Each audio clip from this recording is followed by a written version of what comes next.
اللہ تعالیٰ نے قرآن کریم میں فرمایا یا ایھا الذین آمنوا اتقوا اللہ وابتغوا الیہ الوسیلہ، اے ایمان والو اللہ سے ڈرو، اے ایمان والو اللہ سے ڈرو، وابتغوا الیہ الوسیلہ، اور اس کی طرف اللہ کی طرف وسیلہ اختیار کرو، وجاہدوا فی سبیلہ، اور اس کی راہ میں جہاد کرو، اس کی راہ میں مجاہدہ کرو، لعلکم تفلحون، تاکہ تم کامیاب ہو جاؤ، تاکہ تم کامیاب ہو۔ یہ سورہ المائدہ کی آیت نمبر 35 ہے۔ اس آیت سے بہت سارے لوگوں نے یہ دلیل لی کہ بزرگان دین کی قبر پر جانا اور ان کے طفیل، ان کے وسیلے سے مانگنا ضروری ہے، یہ دین ہے، اور ان سے بھی مانگنا اسی کے ضمن میں آ رہا ہے۔ تو واقعی یہ آیت کس بارے میں ہے، اس کا کیا مطلب ہے، اور وسیلہ دین میں ہے کہ نہیں ہے؟ بعض لوگ کم علمی کی وجہ سے کہتے ہیں وسیلہ ہے ہی نہیں دین میں۔ ہم کہتے ہیں وسیلہ فرض ہے۔ بعض لوگ سوچیں گے صحیح جگہ ہے کہ غلط جگہ ہے، یہ کوئی نئی تحقیق تو نہیں ہے۔ وسیلہ فرض ہے، وسیلہ مستحب ہے، وسیلہ حرام بھی ہے۔ اس کی نوعیت کیسی ہے، اس اعتبار سے اس پر حکم لگے گا۔ کیوں بھائی، دعا کیا ہے؟ دعا اللہ سے مانگنا دین ہے، اور بتوں سے مانگنا دین ہے، شرک ہے۔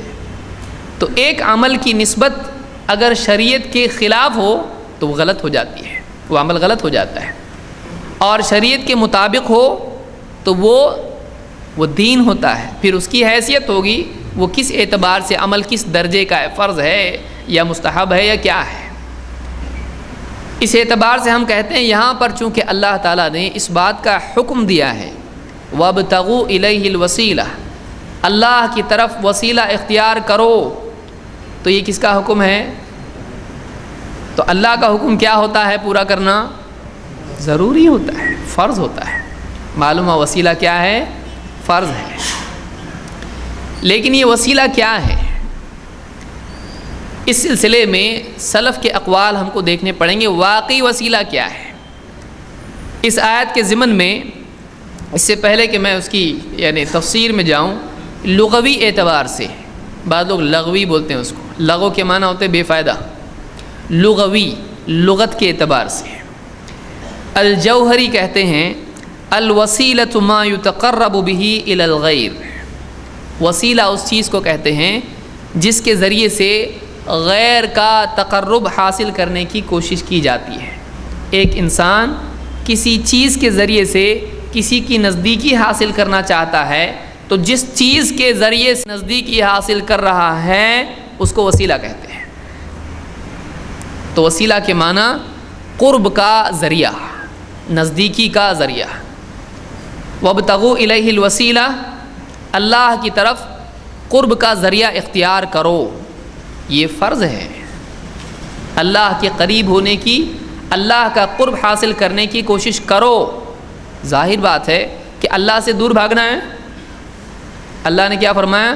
فَفِرُّوا إِلَى اللَّهِ، تم دوڑو کس کی طرف؟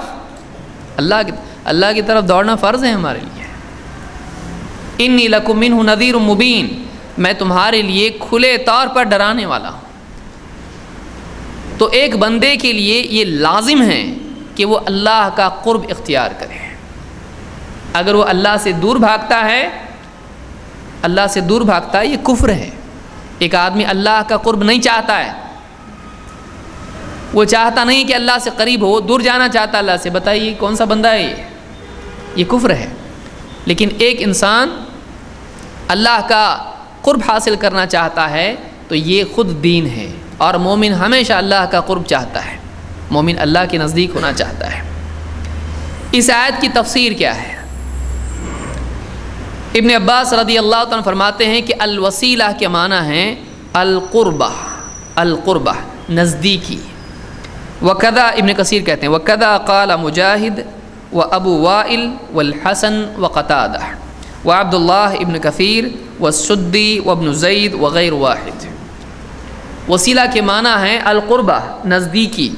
یہی قول ہے عبداللہ ابن عباس کا، مجاہد کا، ابو وائل، حسن، قتادہ، عبداللہ ابن کثیر، سدی اور ابن زید وغیرہ بہت سارے لوگوں نے سلف میں سے کہا ہے کہ وسیلے کے معنی کیا ہیں لغت کے اعتبار سے؟ نزدیکی، قرب۔ وقال قتادہ تابعی ہیں، کہتے ہیں ای تقربوا الیہ بطاعتہ والعمل بما یرضیہ، اللہ کی طرف وسیلہ اختیار کرو، اللہ کی طرف نزدیکی کا ذریعہ اختیار کرو کا مطلب ہے، کہتے ہیں ای تقربوا الیہ، اللہ کا قرب اختیار کرو، اللہ کی نزدیکی اختیار کرو۔ کیسے؟ بابا کے بعد جاؤ؟ نہیں، بطاعتہ، اللہ کی طاعت کے ذریعے سے، اللہ کی فرما برداری کے ذریعے سے، والعمل بما یرضی، اور ایسے عمل کے ذریعے سے جو اللہ کو راضی کرنے والا ہو۔ ظاہر بات ہے اللہ کی فرما برداری نفل ہے کہ کیا ہے؟ مکروہ ہے؟ کیا ہے؟ اللہ کی فرما برداری، اللہ کے حکم کو ماننا فرض ہے۔ تو اللہ کے فرائض کے ذریعے سے اللہ کا کیا کرو؟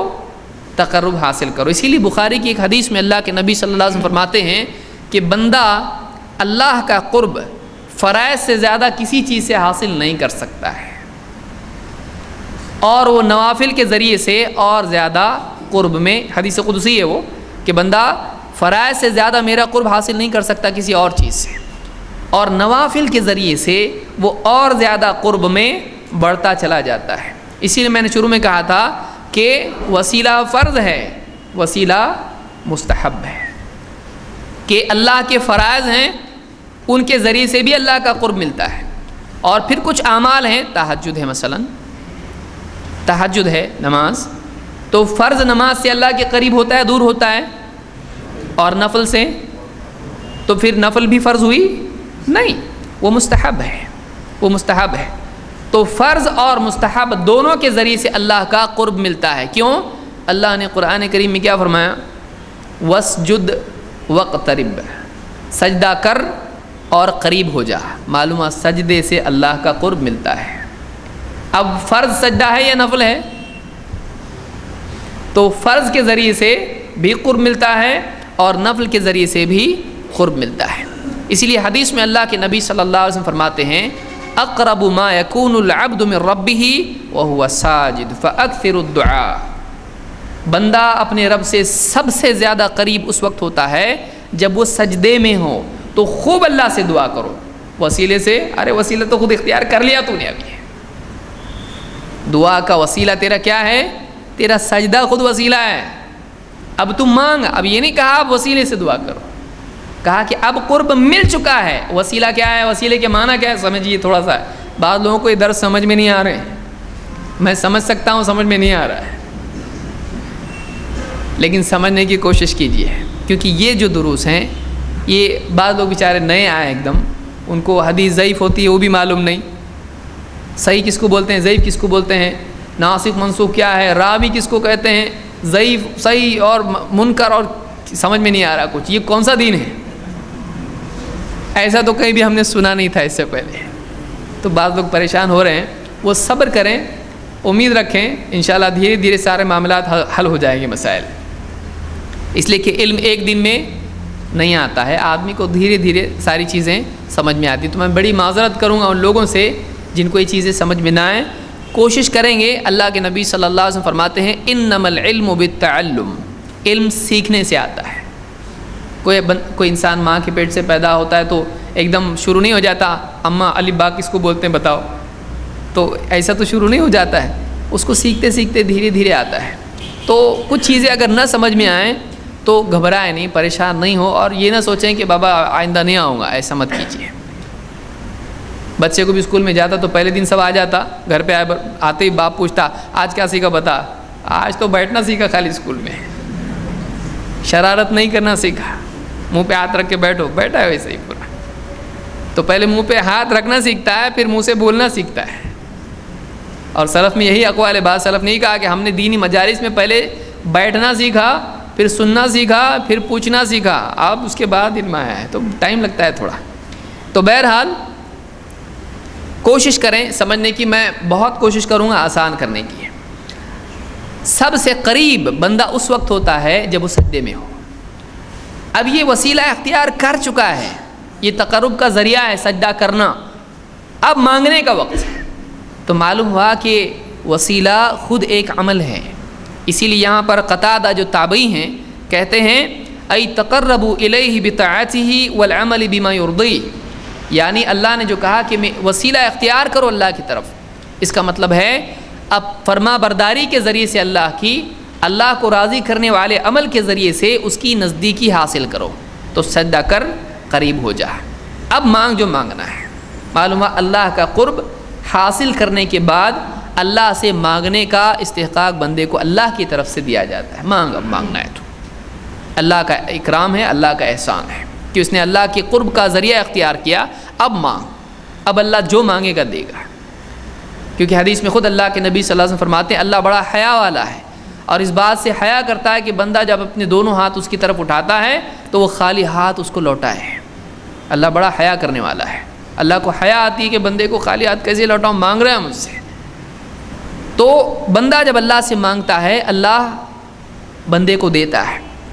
کہتے ہیں وقرأ ابن زید اولئک الذین یدعون یبتغون الی ربہم الوسیلہ، اور یہ بندے جن کو یہ لوگ مشرکین پکارتے ہیں، اولئک الذین یدعون، وہ لوگ جن کو یہ مشرک پکارتے ہیں، یبتغون الی ربہم الوسیلہ، وہ تو خود اللہ کی طرف وسیلہ تلاش کرتے ہیں۔ کچھ جنات تھے عرب میں، مشرکین ان جنات کو پکارتے تھے، وہ جنات خود مسلمان ہو گئے بعد میں، اس لیے اللہ نے ان آیت نازل کی کہ جن کو یہ لوگ پکار رہے ہیں وہ خود اللہ کی نزدیکی تلاش کر رہے ہیں، یہ ان کو پکار رہے ہیں۔ تو یہاں یہ آیت اسی سلسلے میں آئی ہے، اولئک الذین یدعون یبتغون الی ربہم الوسیلہ۔ ابن مسعود نے یہی اس کی تفسیر کی ہے، صحیح مسلم میں بہت بڑا موضوع ہے، میں کچھ چیزیں چھوڑتا ہوا چل رہا ہوں اس میں۔ تو ابن مسعود رضی اللہ تعالیٰ نے یہی تفسیر کی کہ جنات بعض مسلمان ہوئے، مشرکین پہلے بھی ان جنات کو پکارتے تھے، بعد میں بھی پکارتے رہے، لیکن وہ مسلمان ہو چکے تھے اور وہ خود اللہ کی نزدیکی کے لیے اعمال کرتے تھے، تو کہا کہ تم جن کو پکار رہے ہو وہ تو خود اللہ کی نزدیکی ڈھونڈ رہے ہیں۔ اولئک الذین یدعون یبتغون الی ربہم الوسیلہ، کہا کہ ابن کثیر کہتے ہیں وہذا الذی قالہ ہؤلاء الائمۃ لا خلاف بین المفسرین فیہ، یہ بات جو ان اماموں نے کہی ہے، اتنے سارے سلف انہوں نے جو بات کہی ہے کہ وسیلہ سے مراد وہ عمل ہے جو اللہ کو راضی کرنے والا ہو، تو کہتے ہیں اس میں کسی کا کوئی اختلاف نہیں ہے، لا خلاف بین المفسرین، مفسرین کے درمیان اس میں کوئی اختلاف نہیں ہے۔ تو معلوم ہوا وسیلے کا مطلب کیا ہے؟ قربہ، نزدیکی، یعنی ایسا عمل جو اللہ کے قریب کرتا ہے۔ معلوم ہوا کہ کچھ اعمال ہیں جن سے اللہ کے قریب ہوتے ہیں، کچھ اعمال، اب سوال ہی پیدا ہو کون سا عمل اللہ کے قریب کرتا ہے؟ کوئی آدمی سر پہ ہاتھ رکھ لے اس طرح سے، تو کیا یہ عمل اللہ کے قریب کرتا ہے؟ کوئی آدمی بھائی میں سر پہ ہاتھ رکھ رہا ہوں تو کیا قریب کرتا ہے یہ عمل؟ کیسے معلوم پڑے گا کون سا عمل اللہ کے قریب کرتا ہے؟ رجوع کہاں کرنا پڑے گا؟ کتاب و سنت کی طرف۔ سمجھ آ رہی بات کہ کوئی آدمی کہے کہ اس سے اللہ کے قریب ہو سکتے ہیں تاکہ مانگے اللہ سے، تو کیا ہم اپنے طور پر جب اللہ نے حکم دیا ہے وسیلہ اختیار کرو، تو کیا اللہ حکم دے گا ایسا عمل کرو جس سے اللہ کے قریب ہوتے ہیں اور عمل نہیں بتائے گا، آزاد چھوڑ دے گا، پھر جس کے جی میں جو بھی آئے کرو؟ کوئی آدمی سر پہ قرآن رکھ لے، کوئی آدمی یعنی ننگے پاؤں مسجد کو آئے، کوئی آدمی کچھ بھی کرے، اپنے دل سے ہم وسیلہ اختیار کر سکتے ہیں؟ نہیں۔ جب اللہ نے حکم دیا نماز ادا کرو، اقیم الصلاۃ، نماز کا طریقہ بتایا، روزے کا حکم دیا، روزے کے احکام بتائے، حج کا حکم دیا، حج کا طریقہ بتایا، زکوٰۃ کا حکم دیا، زکوٰۃ کی تفصیل بتائی، اللہ تعالیٰ نے جو بھی حکم دیا ہے اپنے نبی صلی اللہ علیہ وسلم کے ذریعے سے اس کی تفصیل، اس کا طریقہ، اس کے بارے میں معلومات دی ہے۔ تو یہ کیسے ہو سکتا ہے کہ اللہ تعالیٰ وسیلے کا حکم دے دے اور ہم کو اختیار دے دے تمہارے جو جی میں آئے کرو میں قریب ہو جاؤں گا اس سے؟ کیا ایسا ہو سکتا ہے؟ معلوم ہوا کہ وسیلے کا جب حکم دیا ہے تو جب نماز کا حکم ہے تو دیکھنا پڑے گا نماز کیسا پڑھنا، تو جب وسیلے کا حکم دیا ہے تو یہ دیکھنا پڑے گا کہ وسیلہ کیسے اختیار کرنا. اس کے لیے کہاں جانا پڑے گا؟ بابا کے پاس. اس کے لیے کہاں جانا پڑے گا؟ رسول اللہ صلی اللہ علیہ وسلم کی تعلیمات کے پاس. اس طرف جانا پڑے گا. یہ کتاب و سنت میں کیا آیا ہے، کیسے وسیلہ اختیار کریں. تو وسیلہ ایک شرعی مسئلہ ہے، اس میں منمانی نہیں چلے گی، جیسے نماز میں منمانی نہیں چلے گی. آپ سمپل سمجھنے کی کوشش کیجیے. وسیلہ دینی مسئلہ ہے، وہ دین کا مسئلہ ہے، دل کا نہیں. اس میں دین کا معاملہ ہے، دل کا نہیں. کس کا بھی وسیلہ چلتا ہے، ایسا نہیں چلے گا. اس میں جیسا وسیلہ ہم کو سکھایا گیا ہے ویسا ہی ہم اختیار کر سکتے ہیں. اپنی منمانی سے ہم کچھ بھی نہیں کر سکتے. کوئی آدمی قرآن کو چوم کے سوچے کہ اللہ قریب ہوگا، کوئی آدمی مسجد کا دروازہ اور چوکھٹ اس کو جو ہے مٹی مسجد کے لے کے پیشانی کو گلے کو لگائے، سوچے اللہ کے قریب ہوں گے، میں عزت کر رہا نا دین کی. کوئی آدمی اپنے دل سے کچھ بھی کرے، کیا وہ کچھ بھی کر سکتا ہے؟ نہیں کر سکتا ہے. تو معلوم ہوا وسیلہ دینی عمل ہے، اس کے لیے علم ضروری ہے. اور علم کیا ہے؟ کتاب و سنت اور صحابہ کا تعامل. اس طرف ہم کو رجوع کرنا پڑے گا اس مسئلے کے سمجھنے کے لیے. یہ جس کو سمجھا بہت آسان ہے. یہ بیسکس اگر نہیں سمجھ میں آئے وہ کچھ بھی کرنا شروع کرے گا اور سمجھے گا کہ میں ایسا عمل کر رہا ہوں جس سے اللہ کے قریب ہوتا ہوں. یہی وجہ ہے کہ آج بہت سارے مسلمان درگاہوں پر جاتے ہیں اور کہتے ہیں کہ یہ دیکھو یہ لوگ ڈائریکٹ والے لوگ ہیں اور ہم لوگ کیسے ہیں، بزرگان دین کے ذریعے جاتے ہیں. اب وسیلے کو نہیں سمجھنے کی وجہ سے لوگ کیسا کرتے ہیں. دیکھو جج صاحب کے پاس اپنے کو اپنا مسئلہ حل کرنے کا ہے، اگر یہاں انٹیلیجنس بہت چلتی ہے. ذرا بھائی دیکھو یہ حدیث ہم جاہل ہے بہت، یہ عالم علماء کا کام ہے. اچھا فتوی دینا عالم علماء کا نہیں ہے کام، تیرا ہے. یعنی وسیلے کا اتنا ڈیفیکلٹ ٹاپک سمجھانے کی کیپیبلٹی تیرے اندر ہے اور موٹے موٹے مسئلے سمجھنے کی تیرے اندر صلاحیت نہیں. ذرا سا کچھ بولنے لگے تو ذرا دکھتا ہے اس کی ناؤ ڈوب رہی تو بولتا ہے بھائی ہم جاہل ہیں. یعنی جیسے پلین گرنے لگے تو آدمی پیراشوٹ جیسی فوراً لے لیتا ہے، ویسے ہی جب آدمی دیکھتا ہے کہ اپنا معاملہ ڈاواں ڈول ہے، یہاں ہارنے لگا تو فوراً کیا بولتا ہے؟ بھائی ہم جاہل ہیں. اس سے پہلے بحث کرتا ہے، جیسے ہی ہارنے لگتا ہے بحث میں بولتا ہے بھائی ہم تو یہ عالم علماء کا کام ہے، ہمارا کام نہیں ہے. تو بھائی اپنا اگر کیس ہے، پھر سے آتے ہیں اس کے اوپر، اگر اپنا کیس ہے تو کیا ڈائریکٹ بات کرتے جج سے؟ اپنا ایک وکیل رہتا ہے، وہ وکیل جھوٹ سچ ایک کر کے جج کو بھی معلوم نہیں رہتا، دھوکہ دے کے کیسا تو بھی اپنے کو بچا کے لاتا با ہے کہ نہیں. تو ایسے ہی اللہ کا بھی معاملہ ہے، ایسا بھی اللہ کا معاملہ ایسا ہے. کیا کیس لڑتے اللہ کے سامنے اور انہیں ہم آروپی، اس کا مطلب کیا گناہ کرا ہو تو. اور وہ وکیل سے آپ بتائیے وکیل سے تشبیہ دے رہا ہے کس کو؟ اولیاء اللہ کو، نبیوں کو. کس سے تشبیہ دے رہا ہے؟ وہ وکیل ہیں، یعنی اس کے لیے لڑنے والے وکیل ہیں. وہ کون بتایا؟ قرآن میں ہے وکیل ہیں. حدیث میں کہاں سے ان کو یہ پوزیشن ملی کہ وہ کیس لڑنے کا کام کرتے اللہ کے یہاں پہ؟ کون بتایا تجھ کو؟ اور اللہ جج کی طرح ہے، اس جج کی طرح جس کو جب تک کہ ثابت نہیں کریں گے معلوم نہیں پڑتا کیا ہے. اور اس کو یعنی ان گواہوں کی یعنی جو بھی گواہیاں ہیں اس کے بیس پہ فیصلہ دینا پڑتا. کیا وہ محتاج ہے؟ اللہ تعالیٰ قیامت کے دن خود اس کے جسم کو گواہ بنائے گا، زبان خود بند کر دے گا اور ہاتھ پاؤں بولیں گے. اس کو سب معلوم ہے. علیم بذات الصدور، سینوں میں کیا ہے سب اس کو معلوم ہے. تو جج سے تشبیہ دے رہا اس کو جس کو کچھ معلوم نہیں ہوتا ہے، جو مجبور ہوتا ہے کہ جو سامنے بات آئے اسی کی بیس پہ فیصلہ کرے. اللہ کو کیا ایسا ضرورت پڑتی ہے؟ بولے ٹھیک ہے چھوڑو، بادشاہ کے پاس پہنچنا ہے تو دربان سے پہلے اس کو خوش کرنا پڑتا ہے، اس کے بعد انٹری ملتی. تو اولیاء اللہ کیا دربان ہیں؟ آپ بتائیے کیا ہے؟ چوکیدار ہیں وہ، نعوذ باللہ. اللہ کے اتنے بڑے بڑے ولی ہیں، کیا ان کو تم اس کی طرح مشابہت یعنی تشبیہ دے رہے ہو؟ اور اللہ کیا اس بادشاہ کی طرح ہے جو اپنے دروازے بند رکھتا ہے، کسی کو آنے نہیں دیتا ہے؟ اللہ ایسا ہے کہ اللہ تک پہنچ ہی نہیں سکتے، یعنی اللہ کا دروازہ بند ہے، آ ہی نہیں سکتا. جیسے بادشاہ اپنے اس میں مگن ہوتا ہے اور بندوں کو اپنے جو ہیں غلاموں کو یا حکومت میں جو بھی اس کے لوگ ہیں ان کو آنے نہیں دیتا اپنے پاس. کیا اللہ ایسا ہے؟ کیا اللہ تعالیٰ نے نہیں فرمایا وَإِذَا سَأَلَكَ عِبَادِي عَنِّي فَإِنِّي قَرِيبٌ أُجِيبُ دَعْوَةَ الدَّاعِ إِذَا دَعَانِ، کہ میرے بندے اے نبی آپ سے میرے بارے میں پوچھتے ہیں، آپ ان سے کہیں فَإِنِّي قَرِيبٌ، میں تو قریب ہوں. میں تو قریب ہوں. اجیب دعوت الداعی اذا دعان، میں دعا کرنے والے کی دعا کو سنتا ہوں جب بھی وہ پکارتا ہے، جب بھی وہ دعا کرتا ہے. دو باتیں اللہ نے بتائی، ایک تو قربت بتائی کہ میں قریب ہوں، دوسرے یہ کہ جب بھی وہ پکارتا ہے میں اس کی پکار کو سنتا ہوں. ایسا نہیں کہ آج سنا کل نہیں سنے گا، معلوم نہیں، ایسا نہیں ہے. دن ہو رات ہو، سفر میں ہو، حضر میں ہو، غربت میں ہو، امیری میں ہو، کیسا بھی آدمی ہو، جب بھی وہ پکارتا ہے اس کی دعا کو، پکار کو اللہ سنتا ہے. تو اللہ کو ایسے بادشاہ سے تشبیہ دینا بھی غلط ہے. بلا شبہ اللہ تعالیٰ بادشاہ ہے، لیکن وہ بادشاہ ہے جس کے سامنے بادشاہ بھی فقیر ہیں، اور ایسا بادشاہ ہے جو بندوں کی پکار کو کبھی بھی نظر انداز نہیں کرتا ہے، وہ پکار کو سنتا ہے. اس کو دنیا کے بادشاہوں کی طرح تشبیہ دے کے اور اولیاء کو چوکیدار کی تشبیہ دے کے آپ کرنا کیا چاہ رہے ہیں؟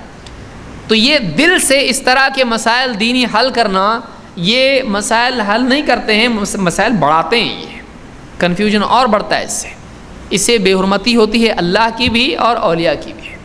اس لیے ہم جو معاملہ حل کرنا چاہتے ہیں اس کو دینی روشنی میں حل کریں، دلائل کی روشنی میں حل کریں.